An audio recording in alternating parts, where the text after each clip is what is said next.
परमात्मने स्वाहा। ओम पराय परमात्मने स्वाहा। ओम पराय परमात्मने स्वाहा।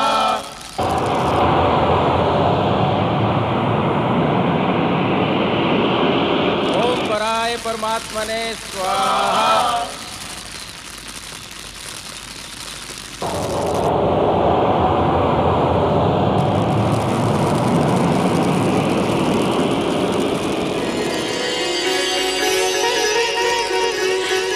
सती, सती, सती तुम आ गई? अच्छा किया तुम आ गई।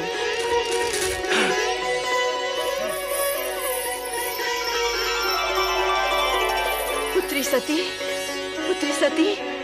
तुम आ गई। ये तुमने बहुत अच्छा किया। जब से तुम्हारी सब बहनें आई हैं, तब से मैं तुम्हारा ही स्मरण किए जा रही हूँ। आओ, यज्ञ आरंभ हो चुका है। आओ। मैं यज्ञ में सम्मिलित होने नहीं, ये पूछने आई हूँ कि मेरे स्वामी शिव शंकर को इस आयोजन के निमित्त आमंत्रित क्यों नहीं किया गया।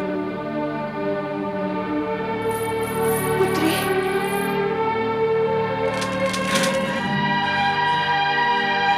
सती, तुम? हाँ, मैं शिव की अर्धांगिनी सती हूँ प्रजापति दक्ष। मैं वही सती हूँ जिसने शिव को पति रूप में पाने के लिए आपकी इच्छा के विरुद्ध शिव की आराधना की थी और उनके चरणों में स्थान पाया था। ये सब हम जानते हैं। क्या तुम हमारे यज्ञ में विघ्न डालने के लिए यहाँ आई हो? यज्ञ देवताओं में श्रेष्ठ भगवान शिव शंकर को आमंत्रित न करके आपने पहले ही विघ्न डाल दिया है पिताश्री। तो फिर आप ये झूठा दोषारोपण मुझ पर क्यों कर रहे हैं? हमने जानबूझकर तुम्हें और तुम्हारे उस भूतनाथ पति को निमंत्रित नहीं किया था ताकि तुम अपनी अनुचित चेष्टाओं से इस यज्ञ के पवित्र वातावरण को अपवित्र न कर सको। हम पूछते हैं कि जब हमने तुम्हें बुलाया ही नहीं था तो तुम अपना अपमान कराने यहाँ क्यों चली आई हो? मैं आपसे उस अपमान के बारे में पूछने आई हूँ जो आपने मेरे स्वामी को नहीं बुलाकर किया है। आपका ये साहस कैसे हुआ कि देवों के देव महादेव को उनके यज्ञ भाग से वंचित रखे? और आपने ये कैसे सोच लिया कि यज्ञ को शिव से वंचित रखने का भारी अपराध करने पर भी आपसे कोई पूछने तक नहीं आएगा? मैं आपसे पूछती हूँ पिताश्री, जब आपने अपनी सभी अन्य पुत्रियों और जामाता को सहर्ष इस यज्ञ में सम्मिलित किया है, तो फिर मुझे क्यों नहीं? मेरे पति महादेव को क्यों नहीं? इसलिए कि तुम्हारा पति महादेव कहलाने के योग्य ही नहीं है। वह कुलीन, अमंगलकारी, वेदों से बहिष्कृत और क्लेशधारी है। भूत पिशाचों के स्वामी उस भूतनाथ के साथ हमने तुम्हारा विवाह अपने पिता ब्रह्मा के दबाव में आकर किया था और उसके लिए हम आज तक पछता रहे हैं सती, आज तक पछता रहे हैं। हाँ, जब तुम बिना बुलाए यहाँ चली आई हो तो इस यज्ञ में भाग लेकर अपने पति का यज्ञ भाग भी प्राप्त करो। बैठो सती। पिताश्री, अब भी कुछ नहीं बिगड़ा है। आप कैलाश जाकर मेरे स्वामी को आदर पूर्वक यहाँ ले आइए और इस यज्ञ को विधि पूर्वक संपन्न कीजिए। एक पुत्री होने के नाते मैं आपसे विनती करती हूँ। नहीं, नहीं, कदापि नहीं। हम उस ढोंगी पाखंडी भवोद्धारी को इस यज्ञ में कदापि आमंत्रित नहीं करेंगे। हम नहीं चाहते कि उसके अपावन नाम की छाया भी इस पावन यज्ञ पर पड़ने पाए। पिताश्री, परम पावन शिव को अपवन कहकर अपने आप को अपवन ना कीजिए। आप जैसे शिव द्वेषी को शिव निंदा करते हुए देखकर मुझे आपकी पुत्री होने पर लज्जा होने लगी है। हे विधाता, आपने मुझे ऐसे पिता की पुत्री क्यों बनाया जो सर्वोत्कृष्ट परमात्मा शिव की स्तुति करने के बदले उनकी निंदा कर रहा हो? सती, बंद करो ये नाटक। अभी तुमने अपने पति के दोषों का बखान सुना ही कहां है? यदि मैं तुम्हारे उस कर्महीन पति के दोषों को गिनाने लगूंगा तो समस्त ब्रह्मांड की गिनती भी कम पड़ जाएगी।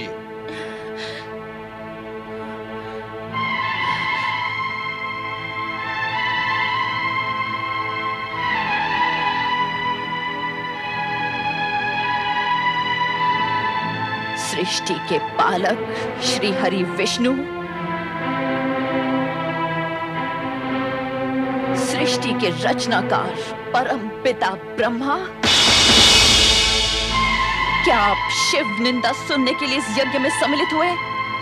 जिन सदा शिव की कृपा दृष्टि पाने के लिए आप उनकी स्तुति करते करते नहीं थकते, उन्हीं शिव की निंदा सुनते हुए आप मूर्ति के समान निश्चेष्ट बैठे? क्या आपके प्राण सद्बुद्ध खो बैठे? क्या आपकी अंतरात्मा मर चुकी है?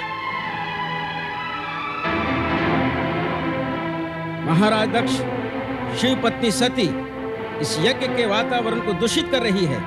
इसे रोकिए और यज्ञ से बहिष्कृत कीजिए।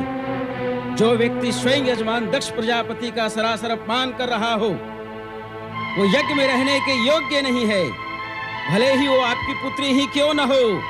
सती, इसी समय चली जाओ यहाँ से।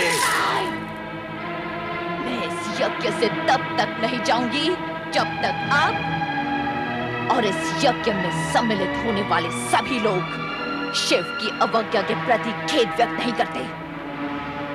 मैं यहाँ से तब ही जाऊंगी जब आप सब शिव से क्षमा मांगेंगे। मैं यहाँ शिव के अपमान का परिमार्जन करने आई हूँ, आपके कहने से चले जाने के लिए नहीं। सती, तुम यज्ञ का अमूल्य समय व्यर्थ ही नष्ट कर रही हो। हम तुमसे कितनी बार कह चुके हैं कि तुम्हारे पति वेद विरोधी, अमंगलकारी और अपावन है, इसलिए हमने उसे इस यज्ञ से बहिष्कृत कर दिया है। एक ही बात को बार बार दोहराकर हमारे क्रोध की अग्नि को प्रज्वलित न करो। या तो चुपचाप यज्ञ में भाग लो, अन्यथा चले जाओ यहाँ से, चले जाओ। दक्ष प्रजापति, आप मेरे पिता हैं। तनिक इतना तो सोचिए कि अपने पति के अपमान का परिमार्जन न कर पाने पर आपकी ये पुत्री शिव को क्या मुंह दिखाएगी? क्या मैं कैलाश लौटकर शिव से ये कहूंगी कि मैं आपकी निंदा सुनने वहां गई थी? शिव निंदा सुनने वाला भी शिव निंदा करने के समान नरक का पात्र होता है। तो जहां जाना है चली जाओ, तुम्हें रोका किसने है? किंतु एक बात अच्छी तरह समझ लो सती, जिस शिव ने हमारा सरासर अपमान किया है, उसी शिव से अपने अपमान का प्रतिशोध लेने के लिए हमने इस महायज्ञ का आयोजन किया है। और सुनना है तो सुनो, अब शिव मेरे लिए सदा सदा के लिए बहिष्कृत है। वो भूतनाथ, शमशान में पड़े रहने वाला अघोरी, नंग धड़ंग अवधूत,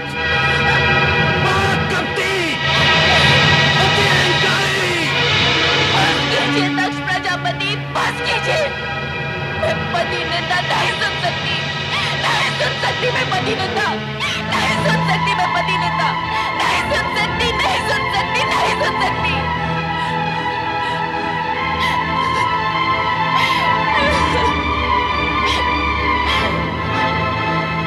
मेरे स्वामी, आपने मुझे न आने के लिए कितना समझाया, किंतु मैं मूढ़मती केवल पिता को 2 बातें सुनाने के लोभ में यहाँ चली आई। उस समय मैंने ये न सोचा कि यदि मुझे पति के विषय में आप शब्द सुनने पड़ गए तो अब तो मैं अपने स्वामी को अपना मुंह भी नहीं दिखा सकती।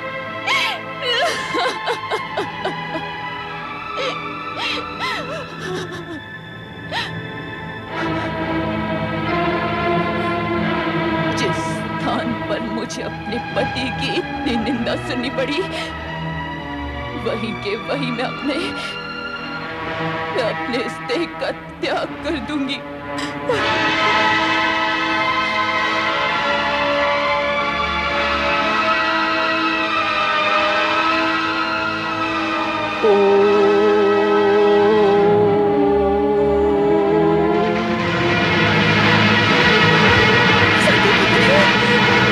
सती माँ, माता सती माँ।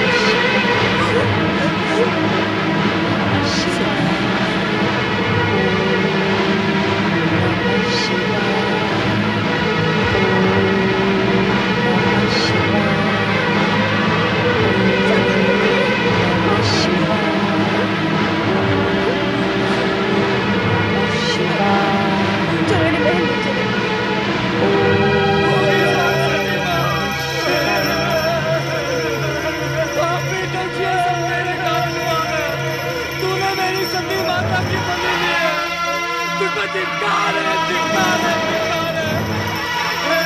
हे शिव शंभो बोले, चलो चले चलो।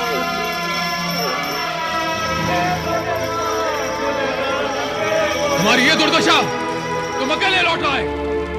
देवी सती कहाँ है? देवी सती कहाँ है? देवी सती कहाँ है? यज्ञ में दक्ष ने आपका अपमान किया, आपकी निंदा की। ये सुनकर माता सती ने ये कहा कि उनको जीवित रहने का कोई अधिकार नहीं, और ये कहा कि आपको अपना मुख दिखलाने का भी कोई अधिकार नहीं। और ये कहते कहते आत्मदाह कर लिया। नहीं, नहीं, नहीं!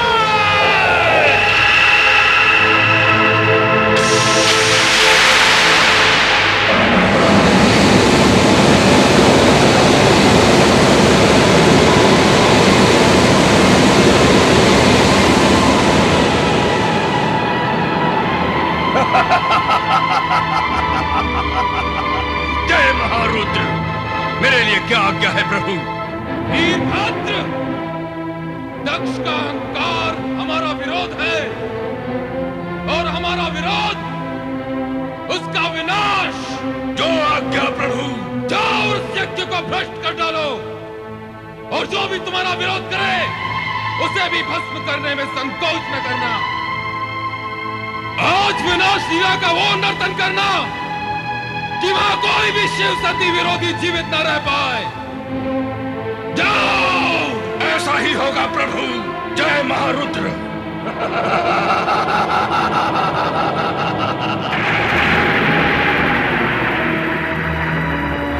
रे दुराचारी दक्ष, तेरे इस यज्ञ का विनाश हो जाएगा। तुझ पर दुर्भाग्य और विपत्तियों का आक्रमण होगा, और उससे तेरी रक्षा करने का किसी ने प्रयत्न भी किया तो उसका अंत निश्चित है। कुछ ही समय में यहाँ विनाश का तांडव होने वाला है। विनाश का तांडव होने वाला है। विनाश का तांडव होने वाला है।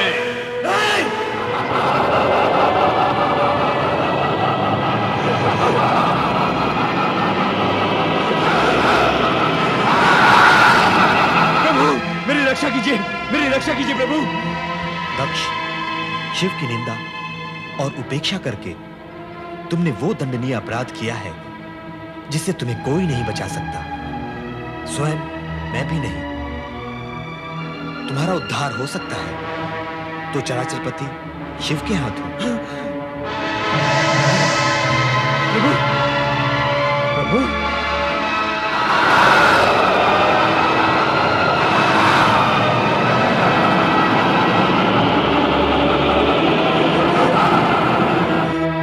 प्रभु, अब इस संकट से आप मुझे उबारिए। मेरी सहायता कीजिए ऋषिवर, मेरी सहायता कीजिए। अपहताः शूराः रक्षांसि वेदी सदा।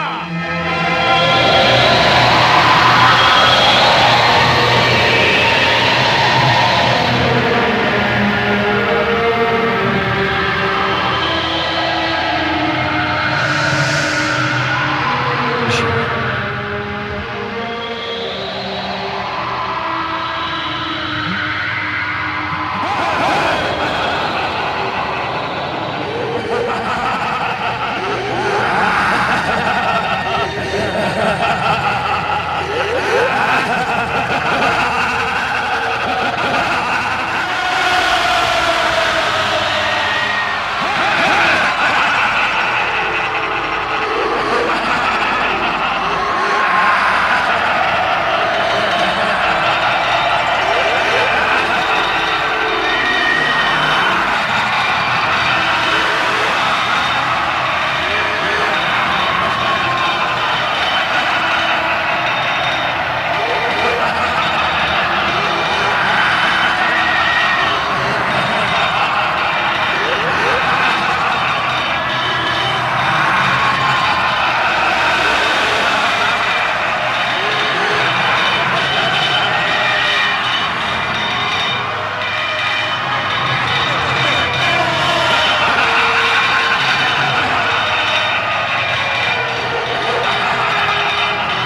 कहता हूं।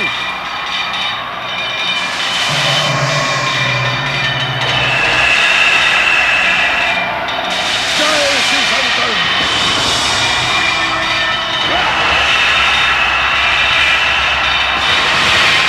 दक्ष प्रजापति से टक्कर। हाँ।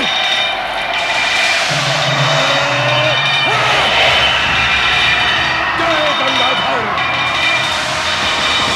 ये ले दक्ष। दुष्ट, मुझे चमत्कार दिखलाता है, अभी बताता हूं।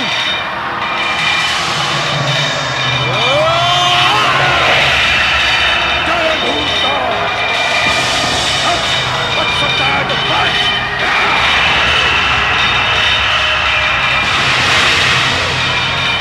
मायावी, मैं अभी तेरी माया का सर्वनाश कर देता हूं।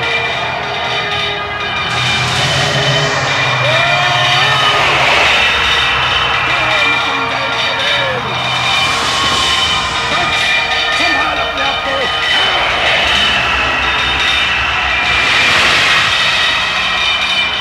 यदि तू अपने आप को इतना ही शक्तिशाली समझता है तो मेरे बराबर का होकर अपनी शक्ति का प्रदर्शन कर।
स्वामी की मृत्यु नहीं हो सकती। वे परमपिता ब्रह्मा के पुत्र हैं। उनकी मृत्यु नहीं हो सकती। उनकी मृत्यु असंभव है। तुम्हारा कथन मिथ्या है, मिथ्या। नहीं महारानी, ये सत्य है। प्रजापति महाराज दक्ष अब इस संसार में नहीं रहे। क्या मेरे स्वामी इस संसार में नहीं रहे? मेरा सुहाग मिट गया है। यदि मेरा सुहाग मिट गया है तो मैं जीवित रहकर क्या करूंगी? मैं अपने प्राण त्याग दूंगी। मैं अपने प्राण त्याग दूंगी। नहीं माते, नहीं, धैर्य रखिए माते। इतना दुखी मत होइए माते। नहीं, मेरे स्वामी के बिना मेरा जीवन व्यर्थ है। मेरा जीवन व्यर्थ है। मैं जीना नहीं चाहती। मैं जीना नहीं चाहती। मैं नहीं रहना चाहती। शांत हो जाइए माते, शांत हो जाइए। दक्ष प्रजापति जीवित हैं। क्या? मस्तक विहीन होने के उपरांत भी उनका शरीर निस्तेज नहीं हुआ है। शिव इतने कठोर नहीं माते कि किसी के प्राण हर ले। उन्होंने तो पिताश्री को केवल उनकी करनी का दंड दिया है। अब आप ये शोक त्याग दीजिए और शिव जी से प्रार्थना कीजिए कि वो शीघ्र से शीघ्र पिताश्री को पुनर्जीवित कर दें। मैं शिव से प्रार्थना करूं अपने पति को जीवन दान देने के लिए? मैं तो, क्या वो मेरी प्रार्थना सुनेंगे? हाँ माते, शिव शंकर दयालु हैं। वे अपने भक्तों की प्रार्थना अवश्य सुनेंगे। शिव ने ही तो हमारे पति को मृत्यु के मुख से बचाया था। क्या आपको ज्ञात नहीं माते? हाँ, तुम्हारे पति चंद्रदेव तो शिव के भूषण हैं, शिव के परम प्रिय हैं। इसीलिए शिव ने उन्हें जीवन दान दिया। परंतु मेरे पति तो शिव के द्रोही थे। मेरे पति के समान शत्रुता तो संसार के किसी प्राणी ने शिव के साथ न की होगी। ऐसे शिवद्रोही को भला शिव कैसे क्षमा कर सकते हैं? मैं किस मुंह से शिव से अपने पति के अपराधों की क्षमा मांग लूं रोहिणी? कैसे कैसे?